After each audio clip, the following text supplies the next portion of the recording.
Present సమాజంలో ప్రజలకు ఎన్నో సమస్యలు ఉన్నాయి. కానీ చాలా మంది జ్యోతిష్యులు మన చేయి చూసి రేఖల్ని చూసి చెప్పడం జరుగుతుంది. దీని గురించి మీరు ఏమంటారు? గురించి ప్రతి ఒక్కల దినచర్యలో వాళ్ళ కర్మలతో కొన్ని ఇబ్బందులు పడటం మనం చూస్తున్నాం. చేతి గీతలు చూసి జ్యోతిష్యం ఎలా చెప్పగలుగుతారు గురువు గారు అన్నావు, కానీ కోతికి కూడా గీతలు ఉంటాయి. ఇప్పుడు పిల్లలు పుట్టంగానే ఒక నక్షత్రం ద్వారా ఆ టైం ద్వారా పేరు అనేది నిర్ణయిస్తారు. అంటే ఈ పేరుకు బలం అనేది ఉంటుందా ఉండదంటారా? భగవంతుడి నుంచి వచ్చే కొద్దో గొప్ప ఆ పేరు పలకటం వలన నరదిష్టి అంటారు. ఏదో ఒక చూపు అనేది తగలడం వల్ల నరదిష్టి తగిలిందని మనకి ఎలా తెలుస్తుందంటే అమ్మ, ఇన్ని అప్పులు కావడానికి ఏమన్నా మన జాతకంలో ఏమన్నా రీజన్ ఉందా? ఈ అప్పులు తీరిపోయే మార్గాన్ని కూడా చెప్తారా మీరు? అప్పు రోత హరిహరహాదులకైనా తప్పదంటారంటే ఈ కలియుగ దైవం వెంకటేశ్వర స్వామికి ఆ బాధ తప్పదు. అంటే తిరిగి అప్పు తీసుకోవడానికి గానీ ఇవ్వడానికి గానీ మీ దగ్గర రెమెడీ అనేది ఖచ్చితంగా ఉంటుంది. నీ రూపాయి నువ్వే తీసుకొని అనిపించే కూడా మన దగ్గర. అందరికి నమస్తే అండి, welcome back to my channel. This is Lalitha from Lalitha stocks. Present సమాజంలో ప్రజలకు ఎన్నో సమస్యలు ఉన్నాయి. ఆ సమస్యల నుంచి బయటపడలేక ఏదేదో చేస్తుంటారు. సో దీనికి సంబంధించి మనం కొన్ని విషయాలు అయితే ఈ వీడియోలో చూడబోతున్నాము. అలాగే కొంతమంది జ్యోతిష్యాన్ని నమ్మచ్చా నమ్మకూడదా అనే అనుమానం కూడా వ్యక్తం చేస్తున్నారు. మరికొంతమంది జ్యోతిష్యం నుంచి మాకు మంచి జరిగింది అని కొంతమంది అంటున్నారు. జ్యోతిష్యం మేము నమ్మము అనేసి మరికొంతమంది అంటున్నారు. సో వీటన్నిటికీ మనం ఈ రోజు ఈ వీడియోలో సమాధానం అయితే తెలుసుకోబోతున్నాము. అలాగే దీని గురించి మనతో మాట్లాడడానికి అమ్మవారి ఉపాసకులు శ్రీ లక్ష్మీ నరసింహ జ్యోతిషాలయం సంబంధించిన గురూజీ అర్జున్ రెడ్డి గారు మనతో పాటు ఉన్నారు. కొన్ని విషయాలు అయితే అడిగి తెలుసుకునే ప్రయత్నం అయితే చేద్దాం. నమస్తే గురూజీ. నమస్కారం తల్లి. ఓం శ్రీ గురుభ్యో నమః. శ్రీ వరసిద్ధి వినాయక నమః. ఓం నమ శివాయ. నమో నారాయణ. శ్రీమాత్రే నమః. దత్తాత్రేయ నమః. నమో దక్షిణామూర్తే నమః. ఓం నమో గుబ్బల మంగమ్మ తల్లి దేవియే నమః. చెప్పమ్మా. గురూజీ, ఇప్పుడు సమాజంలో ప్రజలు చాలా సమస్యలతో బాధపడుతున్నారు. అలాగే జ్యోతిష్యం చెప్పించుకుంటే మనకి మంచి జరుగుతుందనేసి కొంతమంది అంటున్నారు. సో మనము జ్యోతిష్యాన్ని మెయిన్ గా దేన్ని బేస్ చేసుకొని చెప్తాము అంటే కొంతమంది చేతి రాతల ద్వారా చెప్తామంటారు. కానీ దీనికి ఒక క్వశ్చన్ అనేది మనకి ప్రజల్లో ఉంది. ఎందుకంటే మన పుట్టుకలోనే అంటే గర్భంలోనే చేయి అనేది ఒక పిరికిడ్ అనేది ఉంటుంది. ఈ పిరికిడ్ లో మన రేఖలు అనేవి ఆటోమేటిక్ గా ఏర్పడతాయి. దీనికి జ్యోతిష్యానికి సంబంధం లేదని కూడా కొంతమంది అంటున్నారు. కానీ చాలా మంది జ్యోతిష్యులు మన చేయి చూసి రాతల్ని చూసి చెప్పడం అయితే జరుగుతుంది, రేఖల్ని చూసి చెప్పడం జరుగుతుంది. దీని గురించి మీరు ఏమంటారు గురించి? తల్లి, ఇప్పుడు నువ్వు అడిగినది చాలా సంతోషకరమైన విషయం తల్లి.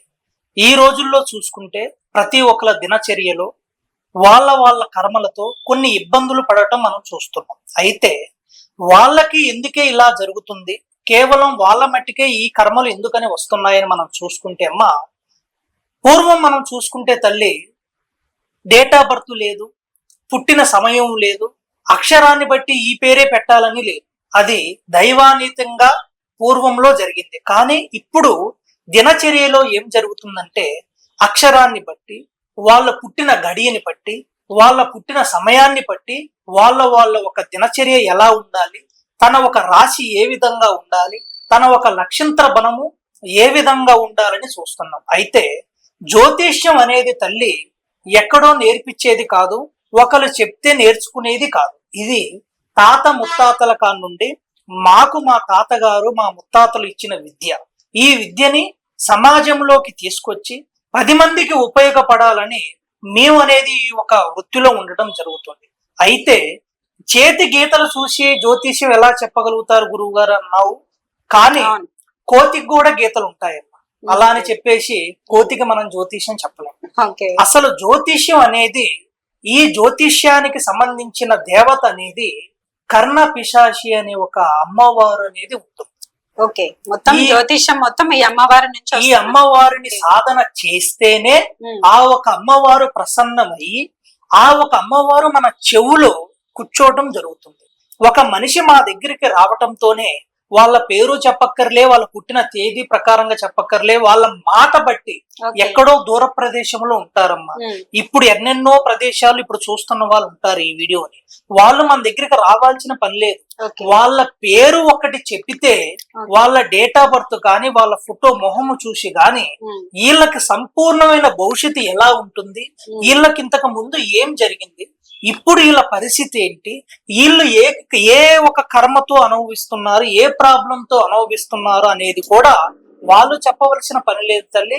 ఆ ఒక కర్ణ పిశాచి అమ్మవారే మాకు చెప్పడం జరుగుతుంది.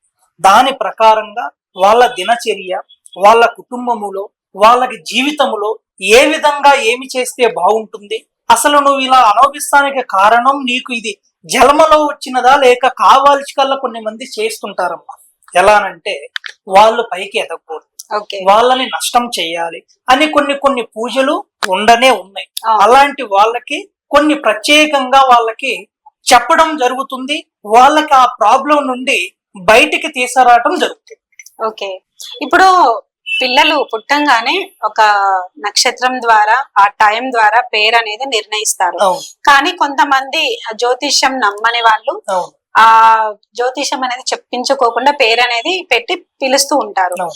అంటే ఈ పేరుకు బలం అనేది ఉంటుందా ఉండదంటారా? ఖచ్చితంగా బలం అనేది ఉంటుందమ్మా. ఉమ్, ప్రతి ఒక్కళ్ళకి వాళ్ళకి ఒక సొంత గ్రహ అనేది ఒకటి ఉంటుంది. ఏ తేదీ పుట్టిన తేదీ ప్రకారంగా లేదా వాళ్ళ పుట్టిన సమయంలో ఇలా కాకుండా వాళ్ళ ఒక ఇష్ట దైవం పేరు కొంతమంది పెట్టడం జరుగుతుంది. అవును. కొంతమందికి వినాయకుడు అంటే, ఇంకొంతమందికి ఆంజనేయ స్వామి, పూర్వంలో మనం చూసుకుంటే మల్లన్న అని, ఇలా కొన్ని నామకార్థాలు వాళ్ళ పూర్వీకులే వాళ్ళకి సంబోధిస్తుంటారు. Okay. అలాంటి వాళ్ళకి ఏ విధమైన ఫలితాలు ఉంటాయంటే అమ్మ, ఉమ్, భగవంతుడి నుంచి వచ్చే కొద్దో గొప్ప ఓకే. ఆ పేరు పలకటం వలన వాళ్ళకి చిన్న వరకు అనేది సక్సెస్ అనేది జరుగుతుంటది. అంటే అతి Okay. పెద్ద మార్పు అనేది ఉండదు. ఉమ్, అది అనేది ఎలా ఉంటుందంటే వాళ్ళ ఆ పేరు పలకటం వల్ల ఒక పుణ్యం, ఓకే ఆ దాని వల్లే వాళ్ళ జీవితం ముందుకెళ్ళటం జరుగుతుంది అమ్మా. ఓకే. ఇప్పుడు గురూజీ ఎంత పైకి వచ్చినా కూడా కొంతమంది ఓర్వలేని వాళ్ళు ఉంటారు. అవును. నరదిష్టి అంటారు. ఏదో ఒక చూపు అనేది తగలడం వల్ల అంటే చెడ్డ చూపు అనేది ఉంటుంది మనిషి మీద. అవును. ఇది వచ్చిందని ఎలా ఐడెంటిఫై చేస్తారు? అలాగే వచ్చిన తర్వాత రాకుండా అంటే వాళ్ళకి ఎలాంటి కీడు జరగకుండా ఏం చేయాలి గురూజీ? మనం చూసుకుంటే అమ్మా, ఉమ్, ఒక వ్యక్తి మన ముందే చాలా అంచెలంచెలుగా ఎదగటం చూస్తుంటాం. అవును. అదే వ్యక్తి డౌన్ ఫాల్ అవటం చూస్తుంటాం. ఉమ్, కొన్ని సమయాల్లో ఉమ్, తనకి ఐశ్వర్యం ఎంతో విచ్చలవిడిగా అమ్మవారు వాళ్ళ దగ్గర ఉంటుంది. ఉమ్, కొన్ని సమయాల్లో ఇచ్చిన 10 రూపాయలు కూడా వాళ్ళ దగ్గర నిలబడవు. ఉమ్, అది దేని వల్ల? ఒకప్పుడు నేను బాగా బతికిన వాడిని ఈ రోజు ఎందుకు ఈ స్థాయిలో ఉన్నాను, నాకెవరైనా చేయించారా, లేదా నాకేమన్నా నరసూపు ఏమన్నా తగిలిందా, నరదిష్టి ఏమన్నా తగిలిందా అని కొంతమంది అనుమాన పడుతుంటారు.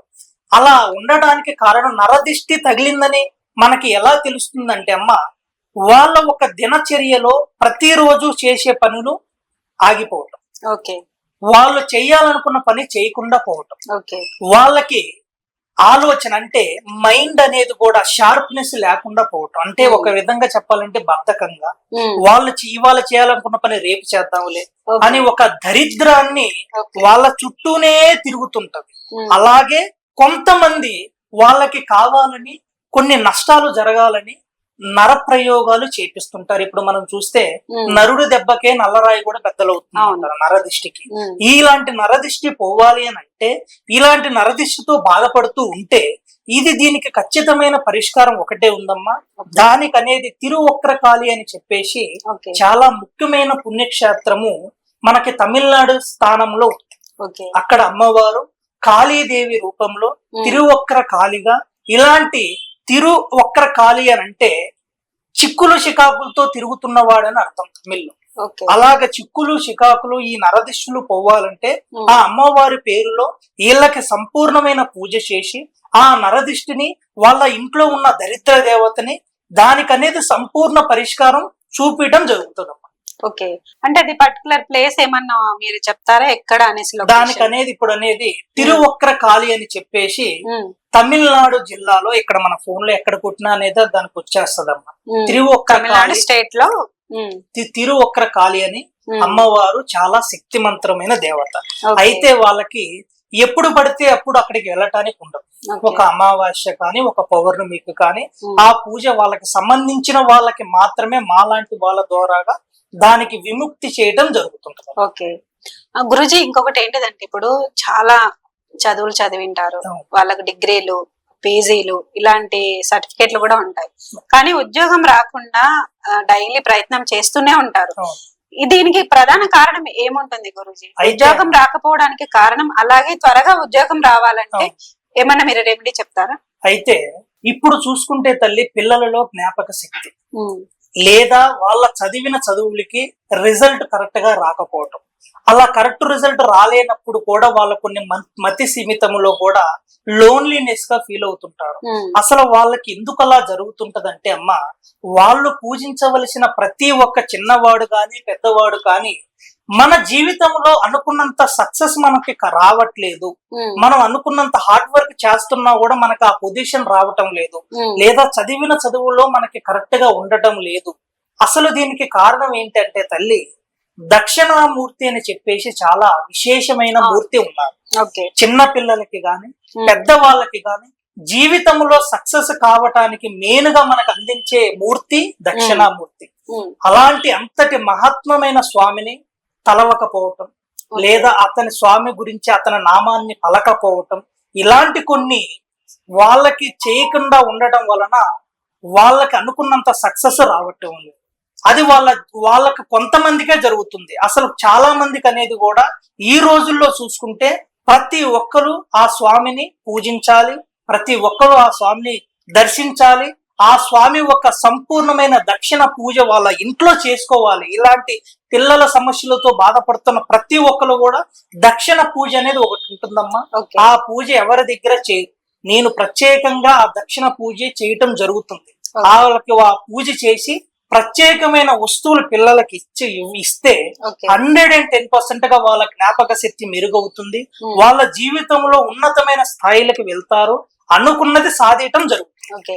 అంటే ఇంట్లోనే పూజ చేసుకోవచ్చు ఖచ్చితంగా అమ్మా. ఇప్పుడు ఇంట్లో చేయొచ్చు, దాన్ని అమ్మవారి స్థానంలో దక్షిణాపీఠంలో చేయొచ్చు, అది శ్రీశైలంలో చేయొచ్చు, మనకనేది శ్రీకాళహస్తిలో చేయొచ్చు. వాళ్ళకి ప్రత్యేకమైన పూజ చేసి ఆ ఒక వస్తువుని నేను పంపించడం జరుగుతుంది. గురుజీ, ఇప్పుడు చాలా మంది సంపాదన సరిపోక అప్పులు చేస్తూ ఉంటారు. ఇన్ని అప్పులు కావడానికి ఏమన్నా మన జాతకంలో ఏమన్నా రీజన్ ఉందా? ఈ అప్పులు తీరిపోయే మార్గాన్ని కూడా చెప్తారా మీరు? అమ్మా, ఈ రోజుల్లో చూసుకుంటే తల్లి, ప్రతి ఒక్కరికి ధన సమస్య. అవును. ధనము వచ్చిన ధనము సాలక, ఆ ధనముతో ఇంటిని నడిపించలేక, లేదా వాళ్ళకి రావాల్సిన ధనం రాకుండా ఆగిపోవటం, వాళ్ళు చేసే పనుల్లో ఎంత సంపాదించినా నిలబడకపోవటం, మెయిన్గా వచ్చిన రూపాయికి 11 రూపాయలు ఇంకా ఎక్స్ట్రా ఖర్చుతో, అది దేని వల్ల తెలియక అప్పు అనేది చేయటం జరుగుతుంది. అప్పు రోత హరిహరహాదులకైనా తప్పదంటారంటే ఈ కలియుగ దైవం వెంకటేశ్వర స్వామికి ఆ బాధ తప్పదు. ఇలాంటి వాళ్ళకి ఏదైనా పరిష్కారం ఉంది అని అంటే అమ్మ, రుణ విమోచన లింగేశ్వర దేవస్థానం అని కర్ణాటకలో చాలా విశేషమైన శక్తివంతమైన శివలింగం. అక్కడ వాళ్ళ పేర్లలో ప్రత్యేకమైన రుణ విమోచన పూజలు చేయటం జరుగుతుంది. ఇలాగ వాళ్ళ పేరు మీద చేయటంతో వాళ్ళకి ఉండవలసిన రుణ బాధలు, అప్పు సమస్యలు, వాళ్ళకి ఆగిపోయిన డబ్బు రావటము, వాళ్ళు చేసే పనిలో లాభం పొందటం, వ్యాపారంలో కానీ వాళ్ళు పెట్టిన పెట్టుబడిలో కానీ వాళ్ళకి రావాల్సిన డబ్బు తిరిగి ఖచ్చితంగా రావాలి అన్నా, వాళ్ళ ఉన్న అప్పులు పోవాలి అన్నా ఒకటే పరిష్కారం తల్లి, రుణ విమోచన లింగేశ్వర పూజ వాళ్ళ పేరు మీద చేసి వాళ్ళకి ప్రత్యేకమైన ఆ ఒక దైవారాధన శక్తిని వాళ్ళ ఇంట్లో పెట్టడం జరుగుతుంది. ఆ ఒక శక్తితో వాళ్ళ ఇంట్లో సమస్త అప్పు బాధలు అనేది తీరడం జరుగుతుంది. అలాగే ఆయన నామాన్ని స్మరించిన, ఆ దేవస్థానాన్ని దర్శించిన, లేదా ఆ దేవస్థానం మాకు తెలియదు స్వామి, మనకు ఆ పూజలు తెలియవు, మన అది ఎక్కడుందో తెలియదన్నా ఒక్కసారి నాకు కాంటాక్ట్ అయితే దానికి సంపూర్ణమైన వివరము నేను వాళ్ళకి చెప్పడం జరుగుతుంది. రైట్. ఇప్పుడు అప్పులు తీరిపోయే మార్గాన్ని మీరు చెప్పారు. అలాగే అప్పులు ఎగ్గొట్టే వాళ్ళు ఈ కాలంలో ఎక్కువ మంది అయ్యారు. ఎంతో కష్టపడి డబ్బు సంపాదించుకొని రూపాయి కూడబెట్టుకున్న వాళ్ళు వేరే వాళ్ళని నమ్మి, అంటే బంధువులు కావచ్చు, ఫ్రెండ్స్ కావచ్చు, ఇలా వాళ్ళని నమ్మి డబ్బులు ఇస్తారు. ఇంట్రెస్ట్ కావచ్చు, అలా ఏదో కొంచెం మనకి బాధ తగ్గుతుంది కదా ఖర్చులో అని. కానీ ఈ నేపథ్యంలోనే డబ్బులు ఎగరగొట్టి తిప్పుకునే వాళ్ళు చాలా మంది ఉన్నారు. రిటర్న్ వాళ్ళనే తిడుతున్నారు. ఇలా ఎందుకు జరుగుతుంది? దీనికి పరిష్కారం ఏమైనా చెప్తారా? అయితే అమ్మ, ఈ రోజుల్లో రిలేషన్ పాడవటానికి సమస్య డబ్బు. అవును. డబ్బు అబద్ధాన్ని నిజం చేస్తుంది, నిజాన్ని అబద్ధం చేస్తుంది. మంచివాడిని చెడ్డవాడిని చేస్తుంది, చెడ్డవాడిని కూడా మంచివాడిని చేస్తుంది. ధనం మూలం ఇగ జగత్. అలాగా సొంత వాళ్ళ దగ్గర అయిన వాళ్ళే మనకి నమ్మి ₹1 ఇచ్చినప్పుడు, తీసుకున్నప్పుడు చాలా ఆనందంగా తీసుకుంటాం. కానీ అది తిరిగి కట్టేటప్పుడు ఆ ఒక భారం ఏంటో వాడికే తెలుసు. అలాగా ఆ ఇచ్చిన రూపాయిని తిరిగి రప్పించుకోవడానికి 3 సముద్రాలు దాటినా ఒక అప్పు చేతిలో పడినంత సమానం. అంటే అంతటి రోత, అంతటి నష్టాలు, అన్ని కర్మలు ఆ ఒక అప్పుతోనే. డబ్బే మనల్ని లక్ష్మీదేవి అలా ఆడిస్తుంటది. అలాగే ఎందుకని అంటే అమ్మ, వాళ్ళ జాతక ప్రకారంగా కొంతమందికి కొన్ని విధాలుగా వాళ్ళకి ఆ అనుకూలమైన టైం రాకుండా పోవటం. ఒకరికి అచ్చుబాటని అంటారు. ఒకళ్ళ దగ్గర అప్పు తీసుకుంటేనే వాళ్ళకి కలిసి వస్తుంది అంటారు. కొంతమందికి అప్పు అంటేనే భయం. అలాగా వాళ్ళ మతి స్థానం, అంటే వాళ్ళ మనసులో ఉండవలసిన ఆలోచన. పులి పెద్దదా గిలి పెద్దదా అంటే గిలే పెద్దది. అలాగా కొంతమంది కొన్ని గిలిలు పెట్టుకొని ఆ ఒక డబ్బు ఆడించే ఆటలకి చాలా నష్టపోతుంటారమ్మా. వాటికి కూడా నా దగ్గర పరిష్కారం ఉంది. అలాంటి అప్పు బాధలతో బాధపడుతున్న వాళ్ళకు కూడా సంపూర్ణ కట్టుకట్టి వాళ్ళ అప్పుని నిర్మూలనము చేయటం జరుగుతుంది. Okay, right. అంటే తిరిగి అప్పు తీసుకోవడానికి గానీ ఇవ్వడానికి గానీ మీ దగ్గర రెమెడీ అనేది ఖచ్చితంగా ఉంటుంది. ఎవరికైతే ఇచ్చారో వాళ్ళ దగ్గర నుంచి వాళ్ళకే, వాళ్ళ చేతి నుంచే రప్పించే మార్గాలు మన దగ్గర ఉన్నాయి. వాళ్ళంతకి వాళ్ళే, నీ డబ్బు నాకు వద్దురా బాబు, నువ్వు తీసుకున్న కాంచి నాకు అవసరం లేదు, నీ రూపాయి నువ్వే తీసుకొని అనిపించే కూడా మన దగ్గర. అంటే దీనికి ప్రధానంగా మనము ఏ దేవుణ్ణి మనం పూజించవచ్చు? ఒకవేళ రిటర్న్ రావడానికి ఎంతో కొంత దైవ బలం కూడా కావాలి కాబట్టి, సో ఏ దేవుని మనము పూజిస్తే అప్పు అనేది తొందరగా తిరిగి వస్తుంది? దీనికి ఖచ్చితంగా పూజించవలసిన దైవము కుబేర మంత్రం. 11 సార్లు ఆ మంత్రాన్ని చాలా విశేషంగా చదవాలి. అయితే అది ఎక్కడ పడితే అక్కడ చెప్పడం కుదరదు. వాళ్ళకి పర్సనల్ గా ఆ మంత్రం చెప్పడం జరుగుతుంది. ఆ మంత్రము ద్వారాగా, ఆ స్వామి ఒక పూజ ద్వారాగా లక్ష్మీ ఆకర్షణ అంటారు. ఆ ఒక ధన ఆకర్షణ వాళ్ళ ఇంట్లో రావటానికి, వాళ్ళ ఇంట్లో కూర్చొని ఆ లక్ష్మీదేవి తాండవం చేయాలన్నా ఈ ఒక కుబేర స్థానం, అంటే వెంకటేశ్వర స్వామికే కుబేరుడు ఎంతగానో అప్పిచ్చాడో మనకు తెలుసు. ఆ అప్పు తీర్చలేక స్వామి ఎన్ని బాధలు పడుతున్నాడో కలియుగ దైవంలో మనం చూస్తున్నాం. అలాగా ఆ ఒక కుబేర పూజ చేయటం, కుబేర పూజలు ఏ విధంగా చేయాలనేది 11 రకాలుగా ఉంటుందమ్మా. ధన కుబేర, ఐశ్వర్య కుబేర, ఆయురారోగ్య కుబేర, అలా ఇలాగా కొన్ని కుబేర పూజలు ఉంటాయి.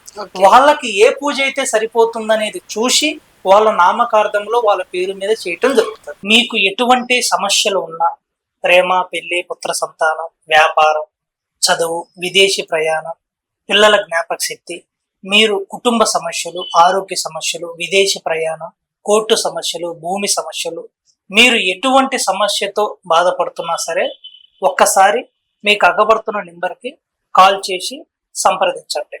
నమస్కారం. సో చూసారు కదండి, వీడియో అయితే నచ్చింది అనుకుంటున్నాను. నచ్చితే మీ ఒపీనియన్ కామెంట్ పెట్టండి. అలాగే చాలా విషయాలు మీకు తెలిసి ఒక ఎక్స్ప్లెనేషన్, ఒక అండర్స్టాండింగ్ అనేది వచ్చింది అనుకుంటున్నాను నేను. అలాగే మీకు ఏవైనా సమస్యలు ఉన్నా, ఉద్యోగ పరంగా, సామాజిక పరంగా ఏ సమస్యలు ఉన్నా సరే మీరు స్క్రీన్ మీద నేనైతే గనక నెంబర్ ఇస్తాను.